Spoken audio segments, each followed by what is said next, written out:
नमस्कार दोस्तों, welcome to my YouTube channel that is unveiled radiology with doctor Shilpi Goyal. तो जैसा कि हम बात कर रहे थे बेस्ट इमेजिंग सीरीज में, ये हमारा फोर्थ वीडियो है उसी सीरीज में जिसमें हम बात करें बेरात स्कोरिंग की। इसके पहले दोस्तों हम पार्ट 1 वीडियो में बात कर चुके हैं ब्रेस्ट की स्ट्रक्चर के बारे में।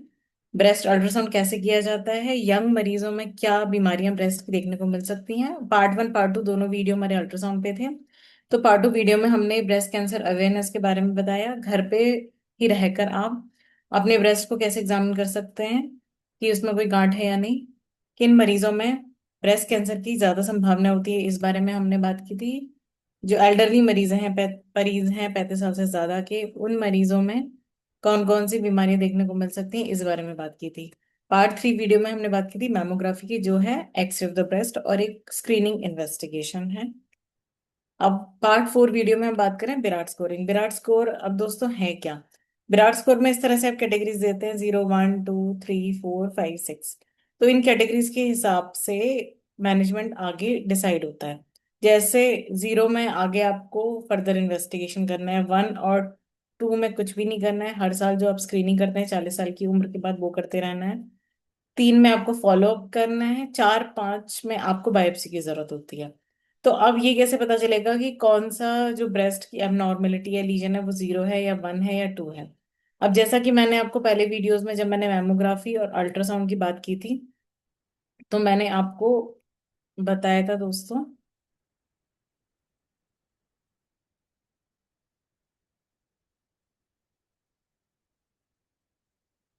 मैमोग्राफी और अल्ट्रासाउंड लेक्सिकॉन।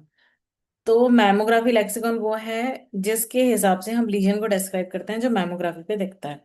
अब 2013 में एक विराट्स का सिस्टम था, 2025 में कुछ चेंजेस आ गए, तो वो चेंजेस मैंने इसमें मेंशन किए हैं। जैसे ब्रेस्ट कंपोजिशन की जगह अभी हो गया डेंसिटी वर्ड। अगर हमें कोई मास दिख रहा है, मास बेसिकली वो चीज होती है दोस्तों जो 3D ओरिएंटेशन में हमें दिख रहा हो। तो शेप में ओवल, राउंड, इरेगुलर अब हटा दिया गया है, और इसके अलावा शेप अब हो गई लोब्यूलेट। मार्जिन में माइक्रोलोब्यूलेटेड हटा दिया गया है क्योंकि लोब्यूलेटेड चला गया अब शेप में। एसिमेट्री में डेवलपिंग असिमेट्री हटा दी गई है। सेकेंडरी फीचर्स में एक्सिलरी एडेनोपैथी हटा दी है, इसका नाम एसोसिएटेड फीचर्स था पहले, अब हो गया सेकेंडरी फीचर्स। और एक्सिलरी एडेनोपैथी अलग से लिम्फ नोड सेक्शन ऐड कर दिया जिसमें चला गया है। इसके अलावा जो बिनाइन कैल्सिफिकेशन में पॉपकॉर्न पंक्चर डिस्ट्रॉफिक कैल्सिफिकेशन हम अलग से मेंशन करते थे नाम, अब ये टर्मिनोलॉजी हटा दी गई है और ये अब कोर्स कैल्सिफिकेशन में इंक्लूड होंगे। इसके अलावा स्पेशल केसेस भी ऐड किए गए हैं जिसमें आएगा आपका गाइनोकोमेशिया, इम्प्लांट्स और मेस्टेक्टमी। मल्टीपल डायलेटेड डक्ट्स के नाम से टर्मिनोलॉजी ऐड की गई है, और अगर कोई सोलिटरी डायलेटेड डक्ट दिख रही है किसी फीमेल मरीज में जिसमें कोई लक्षण नहीं है और कोई बाकी और सस्पिशियस फीचर नहीं है, तो ये बिनाइन ही माना जाएगा। तो ये सारे चेंजेस हैं। अब हम इसको 1 बाय 1 समझेंगे दोस्तों। जैसे मैंने बताया, composition A B C D की जगह density A, density B. Density A पूरा फैटी है, डेंसिटी बी में scattered areas of fibroglandular tissue, density C में है हेट्रोजेनसली डेंस, और डेंसिटी डी में एक्सट्रीमली डेंस ब्रेस्ट। वैसे शेप ऑफ राउंड और ओवल लोबुलेटेड, 3 शेप्स हो गई हैं, इरेगुलर शेप हटा दी गई है।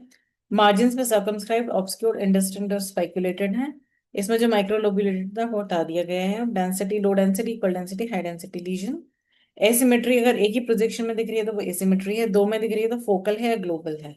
डेवलपिंग असिमेट्री अब हटा दी गई है। फोकल ग्लोबल क्या है दोस्तों, ये सारी बात मैंने मैमोग्राफी के साथ जो वीडियो डाला था उसमें की हुई है, मैं उसकी लिंक इस वीडियो के साथ भी दे दूंगी। जो मैंने पार्ट 3 वीडियोस ऑलरेडी डिस्कस कर चुकी हूँ, पार्ट 1 पार्ट 2 जो अल्ट्रासाउंड पे, पार्ट 3 मैमोग्राफी पर है, वो मैं लिंक आपको शेयर कर दूंगी इसके डिस्क्रिप्शन के साथ ही, इस वीडियो के साथ ही। अब कैल्सिफिकेशंस की बात हमने करी थी, जैसा मैंने बताया बिनाइन में पॉपकॉर्न लाइक, पंक्टेड, डिस्ट्रॉफिक, और ये तीनों वर्ड्स हटा दिए गए। मिल्क ऑफ कैल्शियम की जगह आ गया लेयरिंग वर्ड। और सस्पिशियस वाले semi amorphous, coarse heterogeneous, fine pleomorphic जो 4B, जिन्हें बेरार्स असाइन किया जाता है। फाइन लीनियर और फाइन लीनियर ब्रांचिंग को असाइन किया जाता है 4C। अब बात करते हैं हम दोस्तों अल्ट्रासाउंड। ये हमने बात कर ली दोस्तों, ये था आपका मैमोग्राफी लेक्सिकॉन। अब अल्ट्रासाउंड लेक्सिकॉन में भी चेंजेस किए गए हैं, वो क्या है? ब्रेस्ट कंपोजिशन के डेंसिटी हो गया है होमोजेनस, होमोजेनस हेट्रोजेनस। मास की शेप में अब आपके पास है round, oval, irregular and lobulated. Margins में सर्कमस्क्राइब्ड, या पहले नॉट सर्कमस्क्राइब्ड वर्ड था उसकी जगह हो गया नॉन सर्कमस्क्राइब्ड। और नॉन सर्कमस्क्राइब में चार आते हैं, इंडिस्टिंक्ट, एंगुलर, स्पेक्युलेटेड, माइक्रोलोब्यूलेटेड हटा दिया है, तीन आ रहे हैं नॉन सर्कमस्क्राइब में। ओरिएंटेशन पैरेलल होगा या फिर नॉन पैरेलल होगा। इकोजेनिक पैटर्न में अनइकोइक होगा या हाइपर इकोइक होगा। पहले complex cystic solid word use होता था कॉम्प्लेक्स लीजन के लिए, अभी हो गया मिक्स्ड सॉलिड सिस्टिक। हाइपोइकोइक होगा, आइसोइकोइक होगा या हेट्रोजेनस होगा। पोस्टीरियर फीचर्स में नो फीचर्स या एनहेंसमेंट या शेडोइंग, कंबाइंड पैटर्न हटा दिए गए हैं। कैल्सिफिकेशन इन मास, आउटसाइड मास या इंट्राडक्टल। एसोसिएटेड फीचर्स में architectural distortion, duct changes, skin thickening, skin retraction, edema, vascularity, elasticity तो है ही। इसके साथ साथ इकोजेनिक सीडो कैप्सूल और इकोजेनिक रिंड भी ऐड कर दिए गए हैं। स्पेशल केसेस में simple cyst, clustered microcysts, complicated cyst, foreign body implants, ये तो है ही। Mondor disease post surgical fluid है। इंट्रामेमरी लिम्फ नोड हटा के सेपरेट लिम्फ नोड सेक्शन में डाल दिया गया है। इसके अलावा कुछ स्पेशल केसेस और भी ऐड किए गए हैं, जैसे gynaecomastia, mastectomy, post surgical changes, post traumatic changes, abscess, vascular abnormality. Axillary discussion, breast anatomy से हटा के एक सेपरेट ही लिम्फ नोड सेक्शन में डाल दिया गया है। एक टर्मिनोलॉजी ऐड हुई, नॉन मास लीजन। और सोलिटरी डायलेटेड डक्ट अगर दिख रही है असिम्प्टोमेटिक मरीज में जिसको कोई लक्षण नहीं है, साथ में कोई और सस्पिशियस फीचर्स नहीं है, तो उसे बिनाइन कंसीडर किया जाए। तो ये चेंजेस हैं दोस्तों अल्ट्रासाउंड लेक्सिकॉन में। अब आगे आपका रिपोर्टिंग कैसे करनी है। आपने मेमोग्राफी पे लीजन डिस्क्राइब कर दिया, फिर आपने अल्ट्रासाउंड की, अगर अल्ट्रासाउंड करने की जरूरत है तो अल्ट्रासाउंड पे आपने लीजन डिस्क्राइब कर दिया, दोनों को मिला के फाइनल असेसमेंट कैटेगरी दे दी। अब ये फाइनल असेसमेंट कैटेगरीज हैं आपकी 0, 1, 2, 3, 4, 5, 6। अब एक एक करके हम इन कैटेगरीज को समझेंगे दोस्तों। सबसे पहले आते हैं विराट जीरो। विराट जीरो क्या है कि अगर आपको एडिशनल इमेजिंग की जरूरत है, फॉर एग्जाम्पल हमने पेशेंट की मैमोग्राफी की, मैमोग्राफी पे यहाँ पर हमें एक मास दिख रहा है, आप देख सकते हैं जो सर्कल में करके दिखाया गया है। अब ये मास हमें पता नहीं चल रहा किस टाइप का मास हो सकता है, तो हम अभी कह नहीं सकते कि ये नॉन कैंसरस है कैंसरस है। तो अब हमने किया इसका अल्ट्रासाउंड।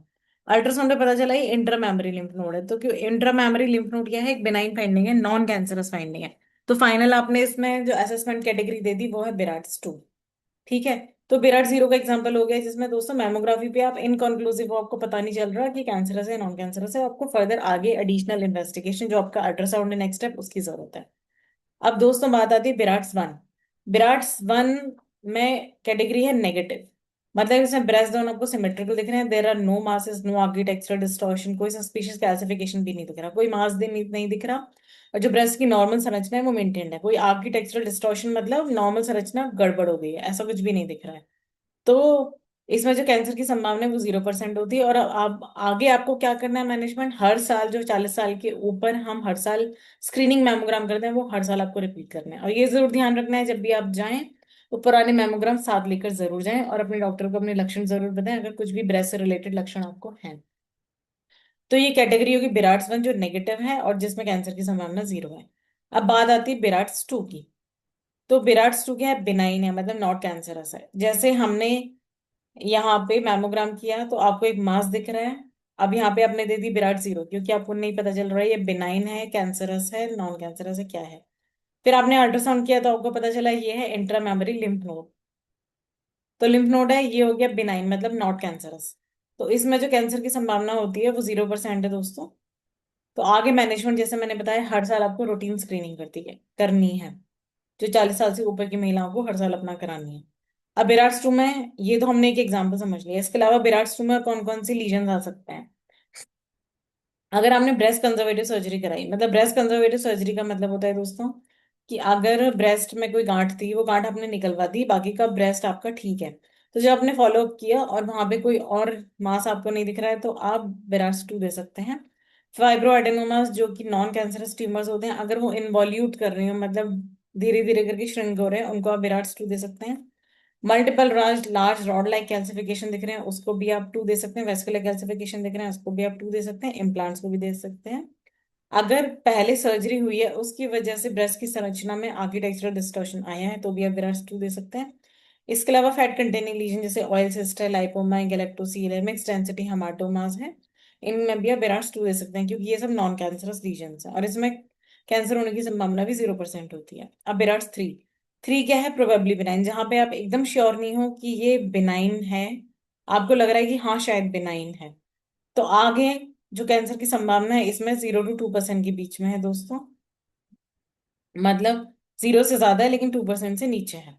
तो इसके लिए जो फर्दर मैनेजमेंट होगा, आप 6 महीने के बाद फॉलो अप करोगे, ये देखने के लिए कि जो लीजन दिख रहा है उसमें आगे क्या चेंजेस आते हैं, क्योंकि आप एकदम श्योर नहीं हो कि वो बिनाइन है, आप कह रहे हो प्रोबेबली बिनाइन, शायद बिनाइन है।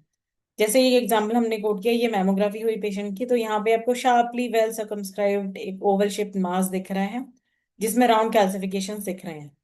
तो अब जब आपने इस मरीज का फॉलो अप किया, जैसे हमने अब इसको बेराट्स कैटेगरी असाइन कर दी 3, क्योंकि ये प्रोबेबली बिनाइन आपको लग रहा है,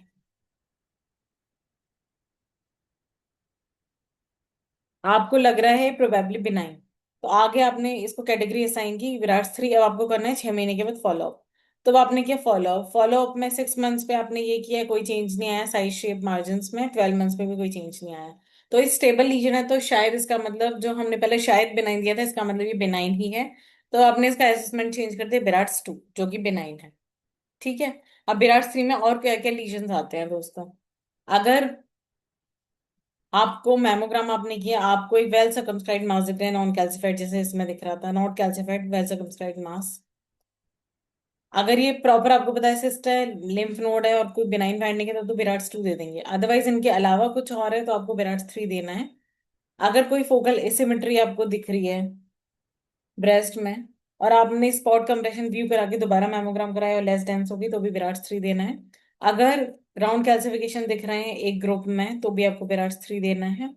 और अगर टिपिकल फाइब्रोएडेनोमा आपको अल्ट्रासाउंड पे दिख रहा है, कोई आइसोलेटेड कॉम्प्लिकेटेड सिस्ट दिख रही है, या फिर क्लस्टर्ड माइक्रोसिस्ट अल्ट्रासाउंड पर, तो ये तीनों चीजें भी आपका विराट 3 में ही जाएंगी। ठीक है। तो मैमोग्राफी पे नॉन कैल्सिफाइड सर्कमस्क्राइब्ड मास, फोकल एसिमेट्री या solitary group of round calcification, ये विराट 3 में है। अल्ट्रासाउंड पे टिपिकल फाइब्रोएडेनोमा अगर है, आइसोलेटेड कॉम्प्लिकेटेड सिस्ट है, क्लस्टर्ड माइक्रोसिस्ट है, तीनों चीजें विराट 3 में जाएंगी। अब बात आती है विराट 4। विराट 4 कैटेगरी सस्पिशियस है। विराट 3 थी दोस्तों प्रोबेबली बिनाइन की, शायद बिनाइन है, जिसमें कैंसर की संभावना थी 0 to 2% के बीच में, 2% से कम।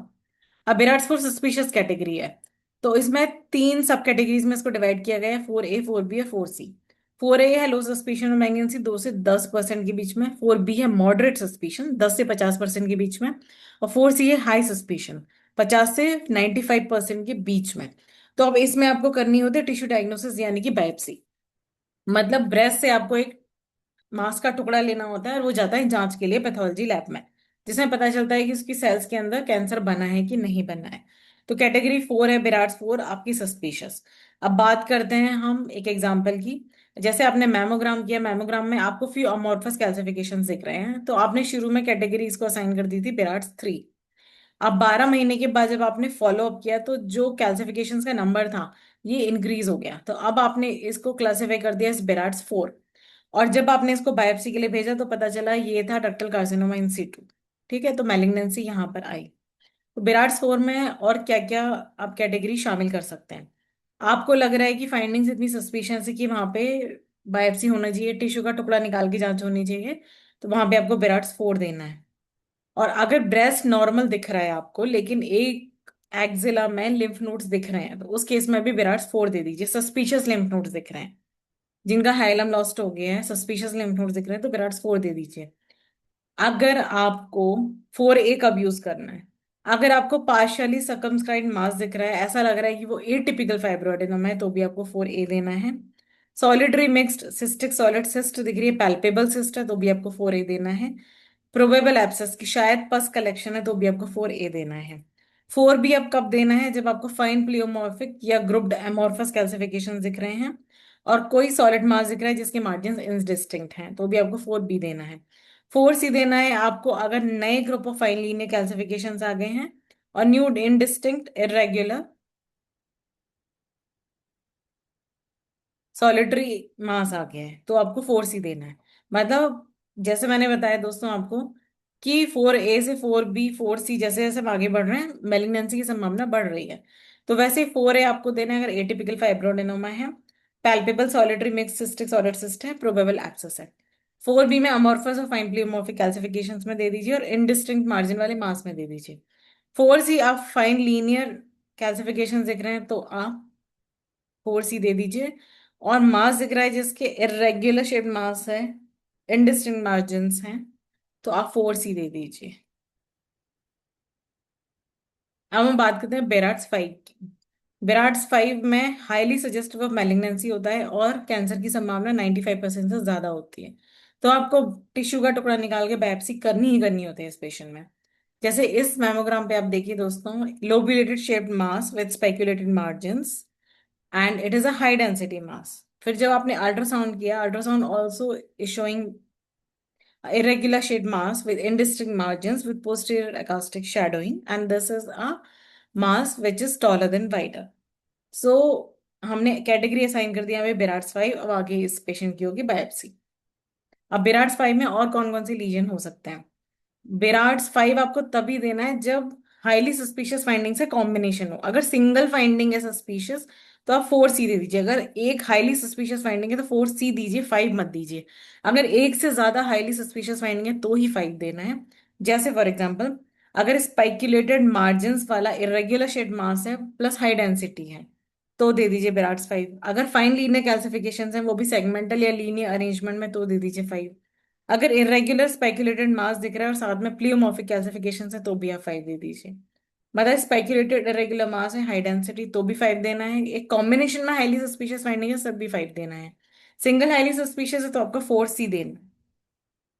अब बात करते हैं बिराट 6। बिराट 6 क्या है? नोन बायोप्सी प्रूवन मैलिग्नेंसी, मतलब जिसकी ऑलरेडी टिश्यू का टुकड़ा निकाल के जांच हो चुकी है और उसमें कैंसर आ गया है। तो इसका फर्दर मैनेजमेंट आपको इसको रिमूव करना है। अब ये फॉर एग्जांपल ये हम केस देख रहे हैं बायोप्सी प्रूवन मैलिग्नेंसी का। High density lobulated shaped mass with irregular margin seen on mammography, tissue का टुकड़ा निकला है तो पता चला आपको ऑलरेडी बायोप्सी प्रूवन केस है, तो इसको हम देते हैं विराट 6। अब विराट 6 कब देना है? फॉर एग्जाम्पल अब आपको पता चल गया कि ये बायोप्सी की जांच में ट्यूमर आया है, मैलिग्नेंसी आई है, कैंसर आया है। तो आपने थोड़ा निकाल दिया, बाकी बचा हुआ है अभी कैंसर, तो बेराट 6 दे सकते हैं।